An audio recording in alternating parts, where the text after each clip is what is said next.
God put people in your life for a reason. Others are there for a season. And it's very important that you recognize when people's seasons are over. Is the season over? Or have you decided, because you're desperate, you've decided to drag these random people into the new season of your life? Because you just need validation. You need all of this shit and people and things around you. Too often, we base our value on how someone is treating us, how perfect of a life we've lived, how successful we are. The problem is, all of those things can change. If you're getting your value out of how people treat you, then if they hurt you, they disappoint you, you're going to feel devalued. You have spent your entire life trying to gain the approval of other people. Everything you do is determined to get other people's acceptance and approval. You talk the way you do in order to get other people's acceptance and approval. You dress the way you do in order to get other people's approval. You do certain things in life, some things you wouldn't even want to do, but you do them because you want the approval of other people. And you've been trying to gain approval your entire life, and you're never going to get it. I have an opportunity. I have a choice to decide who and what and where I want to go. What do I want to experience in my day? Because you're calling me doesn't mean I'm going to call you back. Because you're inviting me doesn't mean I want to show up. Because we're family, because we're friends, because we grew up together doesn't mean that I want to be a part of any and everything that you want me to be a part of. Why? Because my experience with you hasn't necessarily made me feel good about my life or my experience at the end of every night.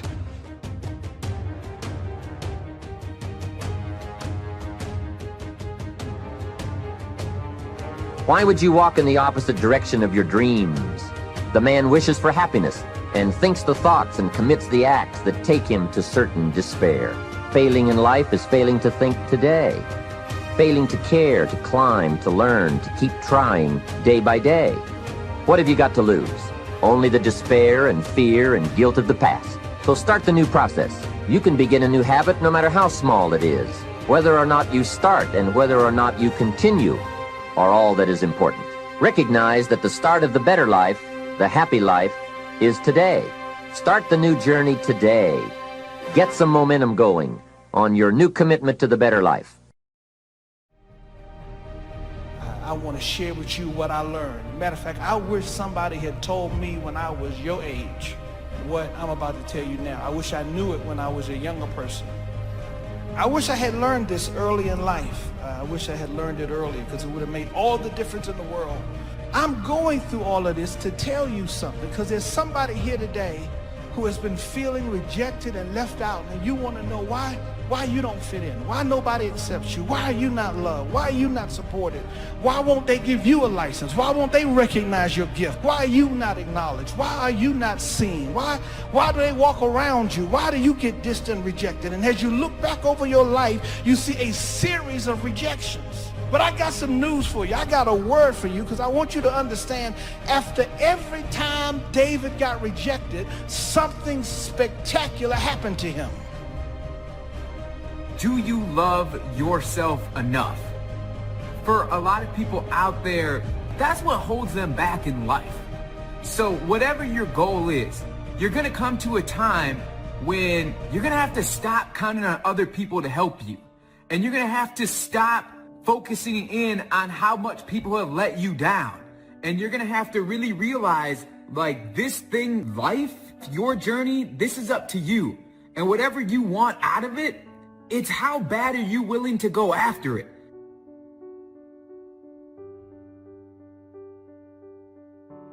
The more you love yourself, the more you believe in yourself, the more you focus on your own intention, the less you have concern with getting that acknowledgement and recognition from other people. The words out of their mouth are about you, but what they're really thinking about is them. The more you begin to understand this, You really stop spending so much energy on worrying about what other people think about you. In other words, your own acknowledgement, your own character, your own belief in yourself supersedes what anyone else could ever say about you. Quit feeling inferior because somebody close to you is not celebrating you. Quit trying to make people be for you that are never going to be for you. If you needed their approval, you would get it. If you're not getting it, that means you don't need it to become who you were created to be. Some of you have spent all of your life trying in your mind to please an unpleasable person. And you wanted to show them wrong. And your dad or your mom said, you're never going to amount to anything. Why can't you be like your brother? And you, in your mind, thought, I am going to earn their approval. And you have tried and you have tried and you have tried to win that person's approval, and you haven't got it. And I'm sorry. And I'm sorry for the pain you've been in, but let me just tell you something. That person that you've been trying to get their approval all your life and you haven't got it yet, guess what? You ain't going to get it. If you haven't got it by now, you're not going to ever get it. So if there's any area in your life that you need to clean up, start working on it. Get the clutter out. Start letting some of this junk go to make some room for something else. Do that with people. There's some people who's cluttering up your life. They serve no purpose whatsoever. They're just holding and occupying a space that somebody useful could be holding that space. You don't even have time to look to see what else is out there because you all have all of these people surrounding you that's not enabling you to grow. I don't have the luxury to waste time. I'm expecting some great things from life. And so I have to spend some time working on myself and developing myself. Some people wish they could do better, but some people expect to do better. Where are you on that? Take care of you. Look out for what truly satisfies you. Make caring for you the highest priority in your life. We're not taught to look out for ourselves. We're not taught to take care of ourselves. So make a conscious effort. Make you number one priority. Your health is more important than your family and any and everybody. Don't neglect yourself. It's very important that we not compare ourselves with other people and that we don't go by how we feel. You don't have to feel confident to present yourself in a confident manner. To hold your head up and to boldly go and do whatever it is that you feel like you need to do. When you talk to people, don't mumble. When you talk to people, look at them. We need to realize that God wants us to be bold and aggressive in a right way, not obnoxious. Happiness is a joy that most often comes as a result of positive activity. It is a result of an awareness of the full range of life. Happiness is being able to explore the offerings of life. Happiness is both receiving and sharing, reaping and bestowing. Happiness is activity with purpose. Happiness is freedom from the negative children of fear, such as worry, anger, low self-esteem, envy, greed, and so on. Happiness is contentment with the tasks of your life. It's love in practice. Happiness is both a grasp of the obvious as well as an awe of the mysterious. Because God selects what people reject. Don't you turn around and do the opposite. Don't downplay what makes you destined. Don't reject what makes you special.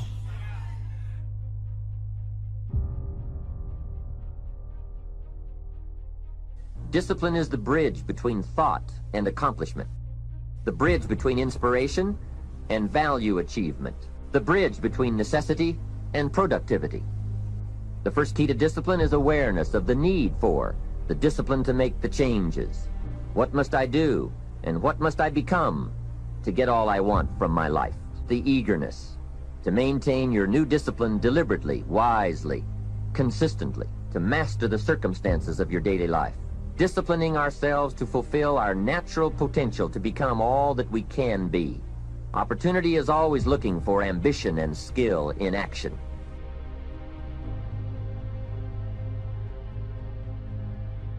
The fact of the matter is, not everybody who is giving you feedback is necessarily a hater or necessarily antagonistic to you. See, sometimes they're just giving you feedback. Sometimes they're just concerned. You need to learn to distinguish between criticism concern, and feedback. And they are three completely different things. You got to take what you know to be true when you feel joy and apply it when you feel depressed. You've got to take the blueprint of what God showed you is supposed to look like and just build. You got to build an ark when you've never seen rain. Wealth, the possession of great financial resources that improves the quality of your life and gives you added dignity and expanded lifestyle. That's a unique word. It rings of success, influence, possibility, freedom, power, benevolence, and excitement. Success is a very basic process. It doesn't have any mysteries, it doesn't fall out of the sky, nor does it fall into the realm of the miraculous. Success is a natural result that comes from the consistent operation of the practical fundamentals. To be successful, you don't have to do extraordinary things. Just do ordinary things extraordinarily well. I want better for you. The question is, do you want better for yourself? Don't claim to love yourself and you're waking up every day and deciding to include these people, things, and situations in your life. That is not moving like a man who truly loves himself. When you love yourself, you want better for yourself. That's what it is.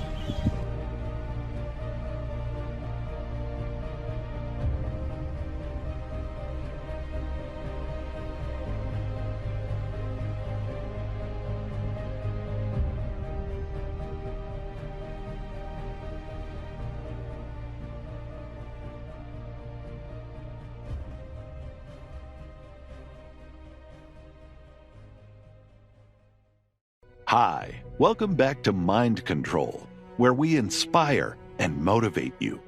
Hope you enjoy the video.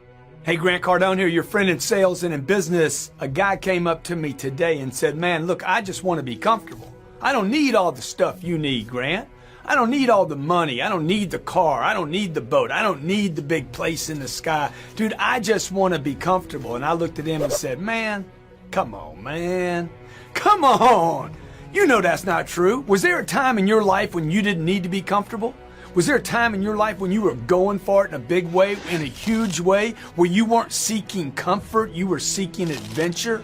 Where you were seeking greater heights? When you wanted to find how much potential you had? Look, I just want to be comfortable is one of those dumb things that's holding back hundreds of millions of people called the middle class. The whole middle class has been convinced, hey, just be comfortable. You know what that got you? A job that doesn't pay enough, not enough money in the bank, not enough money to retire on, just comfortable.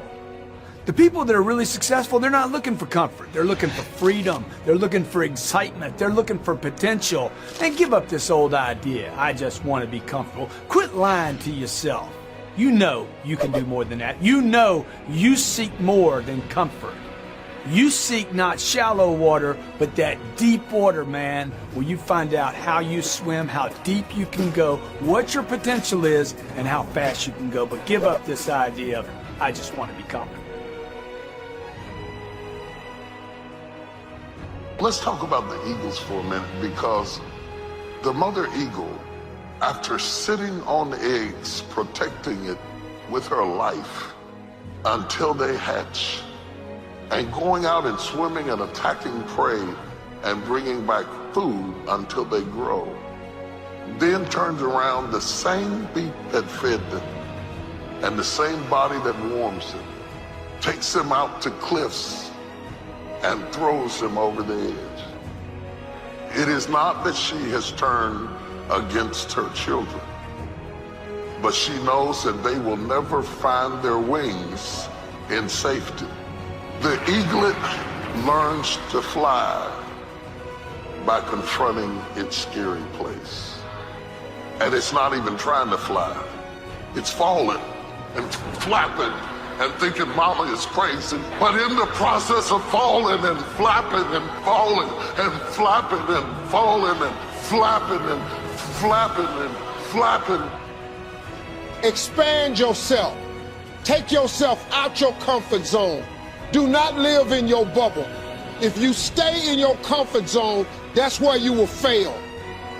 You will fail in your comfort zone. Success is not a comfortable procedure.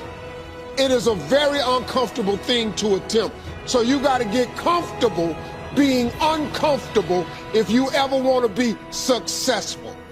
You got to get real doggish. You got to get downright funky if you want to make it. Now, like I was telling you before, if you want to be ordinary, you ain't even got to listen to me. Just go on about your business. If you think ordinary is cool, ain't no problem. It's some really, really wonderful ordinary people. But if you are sitting in this room and you have extraordinary aspirations, then you're going to have to do extra. It's no other way. See, I know something about you, even not knowing you, that you've got greatness within you. You have the ability to do things that you can't even begin to imagine. You have talents and skills in you that you haven't even begun to reach for yet. All of you have extraordinary capabilities. All of you. You have to decide if you are willing to do the things to put you in that category. Rich people don't sleep 8 hours a day. That's a third of your life. It ain't but 24 hours in a day. You cannot be sleep 8 hours a day. You can't live in LA and wake up at 8 o'clock in the morning. It's 11 o'clock on the East Coast. The stock market been open 2 hours. They already making decisions about your life and your ass was asleep. The Bible says, he who loves to sleep and the folding of hands, poverty will set upon you like a thief in the night. Some of you are going to go back and look at your dreams and brush them off. Some of you are going to begin to look at yourself and say, hey, look here, I know I have not done all that I can do. Whatever goal that you have in mind, I want that to be a goal that will challenge you, something that will make you stretch. It was Osborne who said, unless you attempt to do something beyond that which you've already mastered, you will never grow. What is it that you looked at some point in time and you decided that you couldn't do it? That you talk yourself out of it? Whatever it is, bring it back out there. How are you going to do it? That will come to you in due time. See, you don't get in life what you want, ladies and gentlemen. You get in life what you are, not what you want. And see, the good news is that we can always become more by working to develop ourselves. So the first process of making this your decade, you've got to begin to take a look at your life and look at where are you right now? What are your strengths? What are your weaknesses? What gives your life a sense of fulfillment, a sense of joy? What does a full, rich life means to you? What is it that you could love doing 7 days a week that'll bring a smile to your face? Think about that. When you have some goal out here that you're stretching for and reaching for that takes you out of your comfort zone, you'll find out some talents and abilities you have that you didn't know you had. See, ladies and gentlemen, life is too short trying to play it safe. It's too short and unpredictable, being miserable. It's too short for that. Here's the thing. There's no safe position in life. Let me tell you why. It's a quiet secret that most people don't realize. You can't get out of life alive. So there's no safe position. You can die in the bleachers or you can die on the field. You might as well come out on the field and have a good time. So if you want to make this your decade, you've got to decide to be bold. So you got to be bold in life. Most people go through life trying to creep. No. Trying to be casual about it. No. You go through life being casual, you'll end up a casualty. No. You've got to be bold in life. You've got to take life on. What the devil wants us to do is to learn to run for comfort and cover to places outside of our calling so that he can keep us comfortable in our dysfunction, so that we will never see our destiny come to pass. The devil wants to comfort you in your dysfunction until you no longer see it as a problem, until it becomes so normal. Comfort can become dysfunctional when we get it from the wrong place. Some of us have comfort foods. Some of us have comfort friends. Some of us have people in our lives who are good to us, but they're not good for us. But could it be possible that your comfort is keeping you from your calling? That you have put yourself in a space that seems safe, but you are sabotaging and silencing the power of God in your life because you love comfort. And to come into your calling will require you to come out of your comfort zone. We typically want both simultaneously. Abs and no planks, a divine calling and no discomfort. But coming into your calling means coming out of your comfort zone. No certainty, no contract. Follow me, and I will show you as you go. The greatest enemy of faith is not fear, it is familiarity. Fear is an ally of faith. Fear puts you in a place where you know you need something greater than yourself, which makes connection with God possible. Fear can lead to faith, but familiarity can keep you stuck in predictable cycles that are pitiful, but because they're predictable, you will stay in them unless something calls you out. Move out of your comfort zone. It's the courage to move into your zone of discomfort, where you feel awkward and clumsy and sometimes alone. The comfort zone is one of the greatest enemies of human potential and of your potential. When people get into a comfort zone, they strive to stay in that comfort zone, even if they're not happy with their situation. Often their whole lives pass them by while they're furnishing and reinforcing their little rut of medium performance. You need the courage to continue to move yourself in the direction of your biggest goals and ambitions. You need to be willing to face discomfort in order for you to grow. You need the courage to launch in faith with no guarantees of success. Someone once wrote, if every obstacle must first be overcome, nothing will ever get done. Courageous people are those who have a dream and set a goal, they make a plan, and they take the first step with no assurances and no guarantees that their efforts will result in success.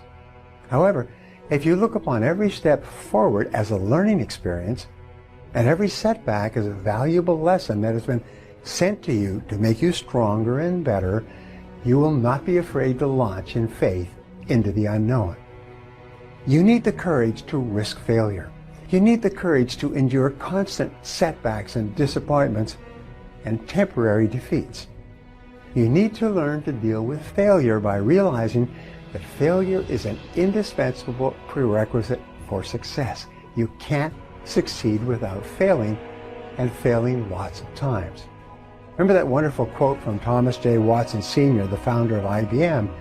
He said, if you want to be successful faster, you must double your rate of failure. He said success lies on the far side of failure. You need the courage to treat failure as an opportunity to more intelligently begin again. You need to overcome the fear of failure by doing the things you fear over and over until the fear is gone. And then by resolving to bounce rather than break when things don't work out for you. You need the courage to turn toward danger continuously, to face the things you fear. We'd like to thank you so much for watching till the end. Don't forget to share your thoughts in the comments section.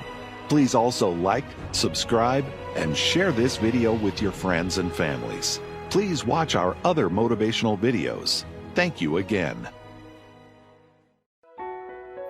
Well, some of you read that I think about when it's hot outside, that it's sunny and 70. Well, it's fucking not today. It's the reality. It's about 90 degrees and 100% humidity. But who gives a shit?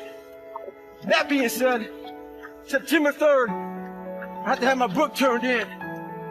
And when I realized, I'm reading this book a lot, but I realized I wasn't born this motherfucker. I made him.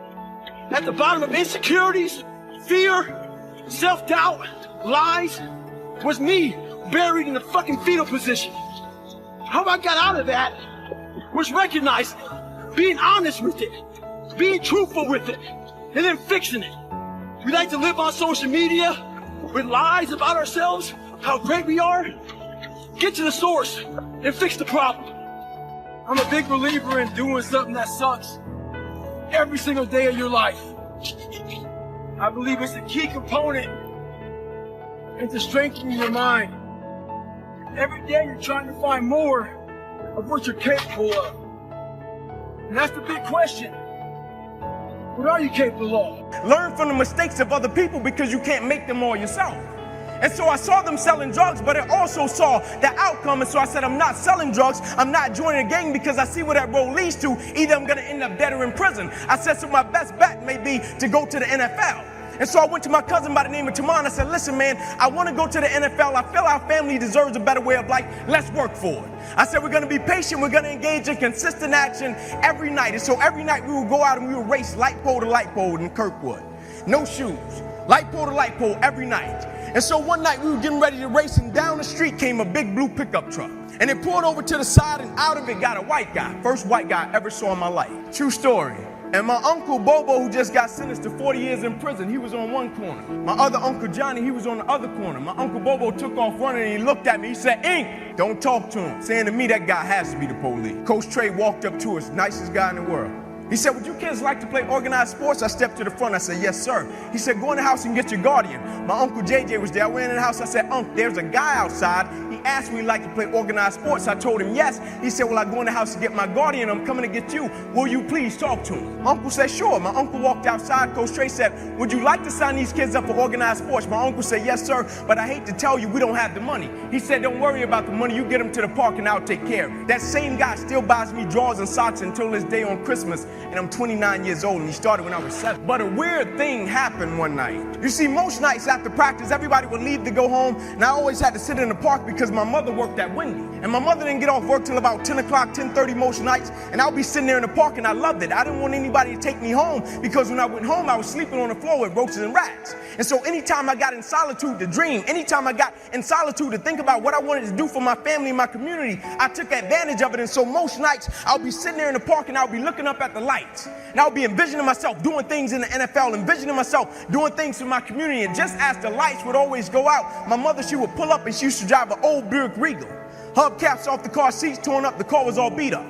And she would pull up and she would put the car in park. And I would always hop up, I would run over to my mother, I would give her a hug and a kiss, and I would say, Mom, if you don't mind, can you please sit back in your car? I have to do some extra drills. I have to go to the NFL. She would never have to work another day in your life. And I knew she was tired. And every night my mother would say, sure, Ink, and she would sit back in that car. Those car lights would hit that field, and here you had a 7-year-old kid doing backpedaling drills, running sprints, running laps, chasing his dream to go to the NFL. And just beyond those car lights, I could always connect with my mother's eyes. And so it made me dig a little bit deeper. It made me push myself a little bit further. It made me work a little bit harder. I live by this thing called the harder you work, the harder it is to surrender. You see, the reason people quit, they don't take pride in what they do. The harder you work, the harder it is to surrender. And I'm not just talking about business. I'm talking about winning simultaneously in every aspect of life. I'm not concerned with a person that does well in one aspect of their life and they can hang their hat there and say, man, I made a lot of money. You made a lot of money. You're a public success, but you're a private failure. What good is it to make a lot of money and you don't want to go home to your family? What good is it to make a lot of money and you don't take care of your kids? What good is it? You're a public success, but you're a private failure. And so how can we win simultaneously and take pride in everything that we do? And one night my mother couldn't pick me up, and she called Coach Trey. She said, Coach, I can't make it tonight. Can you please take Inky home? And so he put me and about 8 guys in the back of his pickup truck, and he said, Inky, I'm gonna drop you off last. And so when he got to my house, I got out on the sidewalk, and I'm standing in front of 125 Warren Street, and I looked back at Coach Trey, and I said, why are you doing this? Because where I came from, people didn't just help you. It was, I pat you on your back, you gotta pat me on my back. You remember I did that for you, you gotta do this for me. And I said, why are you doing this? And he looked back at me and he said, son, I want to tell you something. And he said, I don't want you to ever forget it. He said, son, the more you make sure that somebody else's life is okay, God will always make sure that your life is okay. Over caution. Some people never will have much. They're too cautious. Now, you can also be too reckless, but you can also be too cautious. This is called the timid approach to life. And my caution was always the risk. Risk used to drive me right up the wall. I used to say, what if this happens? It's called the language of the poor. What if this happens? And on top of that, if this was to happen, look at the fix I'd be in. I'd better not try. I could always ace myself out. Then I'll tell you what changed my whole life when I finally discovered it's all risky. The minute you were born, it got risky. If you think trying is risky, wait till they hand you the bill for not trying. If you think investing is risky, wait till you get the tab for not investing. See, it's all risky.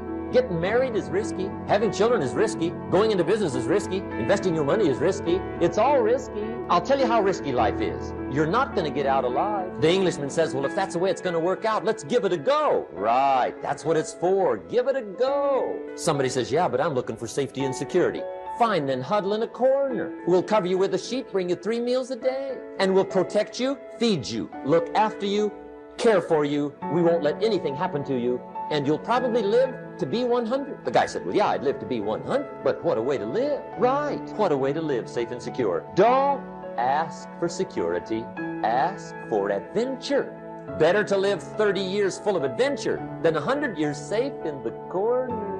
And see, it's not important how long you live. What's important is how you live. The next one is pessimism. Pessimism, the deadly disease of always looking on the bad side, the problem side, the difficult side, checking all the reasons why it can't be done. The poor pessimist leads an ugly life. He doesn't try to figure out what's right. He tries to figure out what's wrong. He doesn't look for virtue. He looks for faults. And when he finds them, he's delighted. How ugly. This is the poor guy who looks through the window, doesn't see the sunset. He sees the specks on the window. And this is the poor guy, right, who rushes up, takes such leave of his senses. This guy rushes up and he says, I've got 5 good reasons why it won't work. He's so dumb he doesn't know all he needs 1. He's got 5. To the pessimist, the glass is always half empty. To the optimist, the glass is half full. Why would the same measure affect people 2 different ways? Answer. It all depends on how you look at it. Our lives are mostly affected by the way we think things are, not the way they are. The way we think they are affects us most. The last disease, but this one is deadly. Engage in this one, indulge in it even slightly, and you might as well forget the future because it's going to forget you. Complaining, crying, whining, griping, a Bible word called murmuring. See, that'll ace your future. Spend 5 minutes complaining and you have wasted 5. And you may have begun what's known as economic cancer of the bone. Surely they will soon haul you off into a financial desert and there let you choke on the dust of your own regret. I hope I said that well, so you won't forget. It's a deadly disease. If you don't think it's bad, ask the children of Israel of Old Testament fame. Typical of us all, their story just happened to get in the book. Story says, children of Israel were slaves. God performed a series of dazzling miracles and got them out. And now they're heading for the promised land. Remember the story? Heading for the promised land. Tragedy of the story, they never got there. Reason, from day 1, they started to complain. They griped about the water. They griped about the weather. They whined and cried and griped about the food. They griped about the leadership. They whined and cried because it was too far, too cold, too hot, too difficult, too miserable. I mean, they whined and cried for years. Finally, God said, I've had it, trip canceled. The story says they died in the desert, never got to the promise, which I think means 2 things. Indulge in this long enough, you get your future canceled. And I guess it also means even God himself can only take so much. Just be on the lookout of the things that can destroy all the good you start. The war is on. And this evening, tomorrow, mentally, personally, socially, economically, you got to make sure you're winning the war. Okay, I know I'm lying to myself. I know that my discipline edge, my discipline blade, so to speak, is getting dull. All right? And I can see it when I look in the fucking mirror. And so can you, by the way. You want to know how hard you are? Look in the fucking mirror. That's an exact mirror image of how hard you are on the fucking inside. But here's the thing. Everybody sees people who look great, who have all the confidence, who have all the self-esteem, who have all this ability, who have all these things going for them, and they think they got it all figured out. They think it's easy for them, and that's one of the justifications that they tell themselves, all right? It's not like there aren't days I don't want to go to the gym. The truth is, most of the days I don't want to go to the gym, but I do, even though I don't feel like it. Doesn't matter if there's a fucking tornado, if there's a snowstorm, if there's a hurricane, if the fucking world is on fire, the job has to get done. It's about executing regardless of your emotions. All right. And that's a well-covered topic. I talk about it a lot. All right. But what almost no one talks about is starting to love the days you have to execute, that you have to perform, that you have to get the job done, especially when you don't feel like it. That's what I call test days, and that's what I want to cover with you guys. These test days, guys, these are the days that test your qualities. They test your characters. They test who you think you are.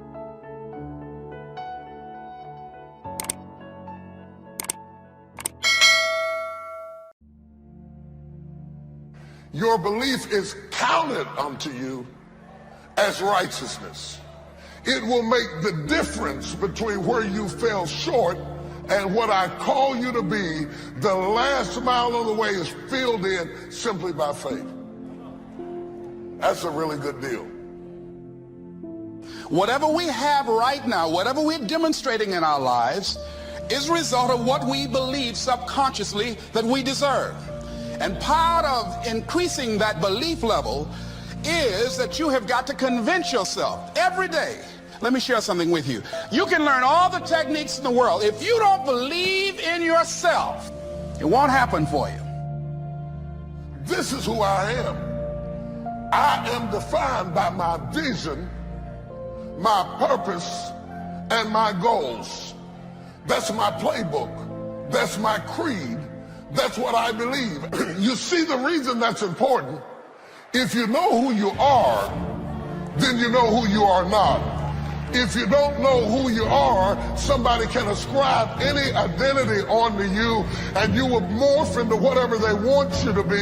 And that's what has happened with a whole lot of us. Some of us have been 10 or 12 different people depending upon who we were with, because we don't know who we are.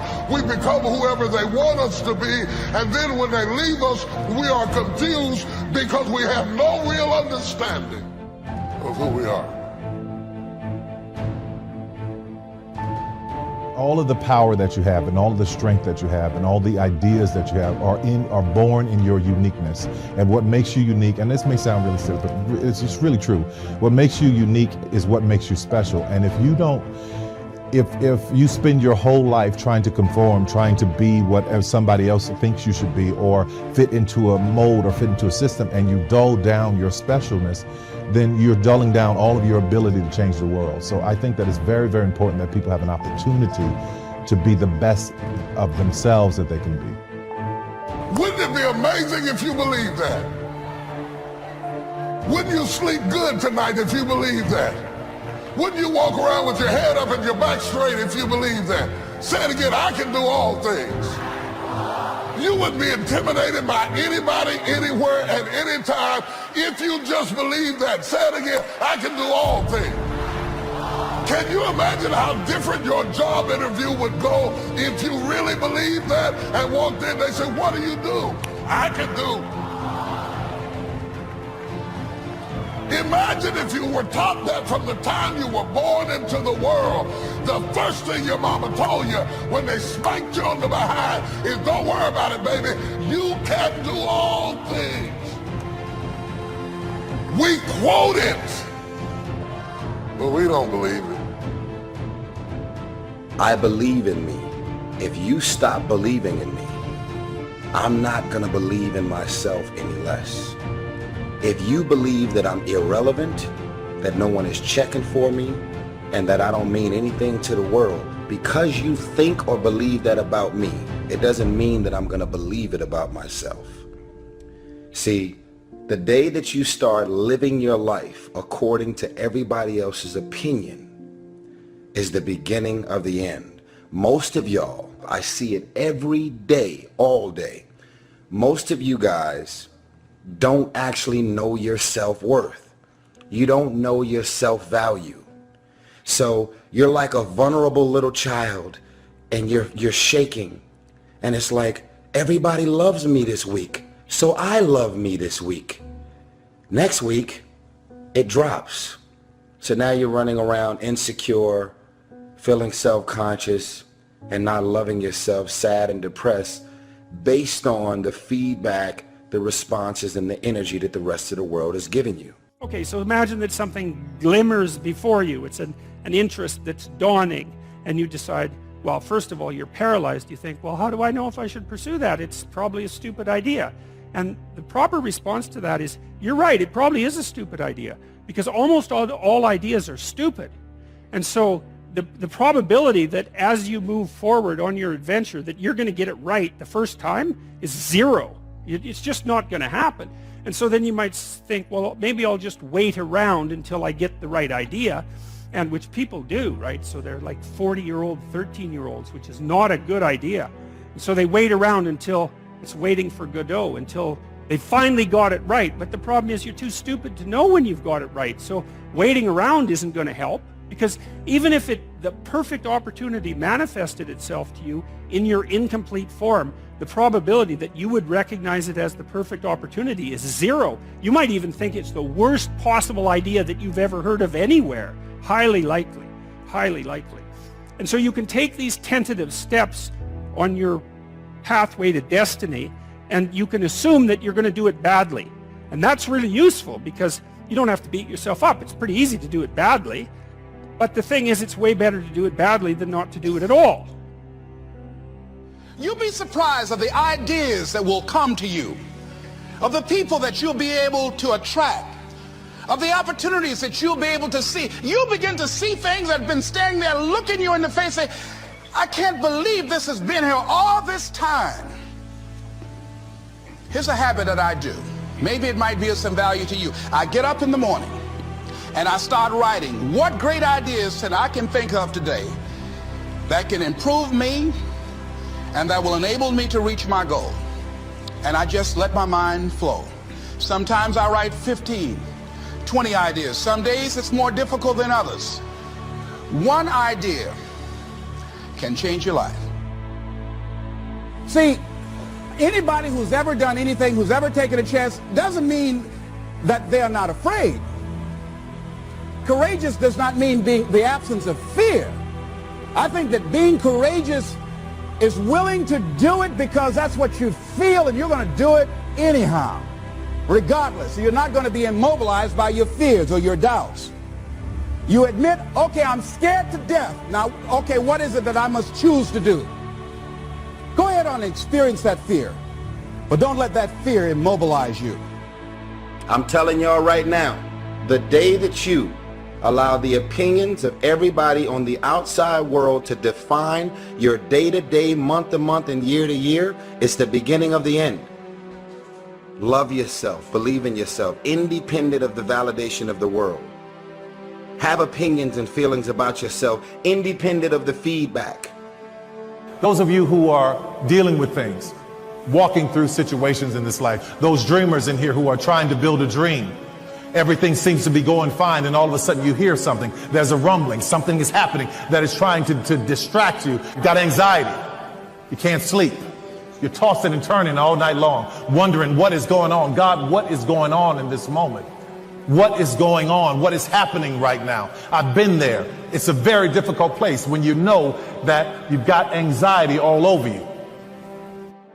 You have to go from being a person of good intentions to a person of good actions. That's the great separator. To develop yourself, you've got to get out of the intending world and get into the doing world. In fact, your good intentions are good intentions, but they're worthless. Totally worthless. The most overrated phrase in the world is good intentions. I know all kinds of people, they have good intentions, but they never do good, because they didn't act upon what they do. So if you want to develop yourself and you want to get better, just act on what you've already expressed that you want to do. The moment you quit talking about it and start doing it, now you've got something. I had a friend named Randy one time who came to me and said, John, your talk talks and your walk talks, but your walk talks a lot louder than your talk talks. That's true. Become a person of action today. Key phrase: faith is the ability to see things that don't yet exist. And that's how things exist. How did this hotel get here? Someone saw it while the property was vacant. You'll say, well, is it possible to see this hotel when it isn't here? And the answer is yes, of course. If somebody cannot see it when it is not here, then it will never be here. So it's possible to see things that don't yet exist. When should you start building this hotel? This is a good question for your philosophical musings. When should we start building the house? When should we start? And here's the answer: as soon as it's finished. You wouldn't start building the house until you had it finished. If you just started laying bricks and somebody came around and said, what are you doing? I said, I'm just laying bricks. And said, what are you building? And you said, I have no idea. See, they'll take you away to a safe place. So have you got that now? It's possible to finish something before you start. In fact, it would be a bit foolish to start until you had it finished. We've heard the old expression, don't count your chickens until they're hatched. No, we have the ability to count our chickens long before they're hatched. Because we know, we have faith, we believe. We use the law of averages. There's bound to be at least so many. So it's possible to see the end and then begin. Start looking into the future of what you would like to accomplish, and where you would like to go, the person you would like to be, and see if you can't get a better picture of the finished objective. See yourself there, see yourself in possession of. Decide what you want and act as if it was already yours. Now, the reason we can act thinking that it's already ours is because not only can we vision the end results, we can also vision the beginning of making it real. So we don't start till it's finished, but it is possible for human beings to finish something before they start.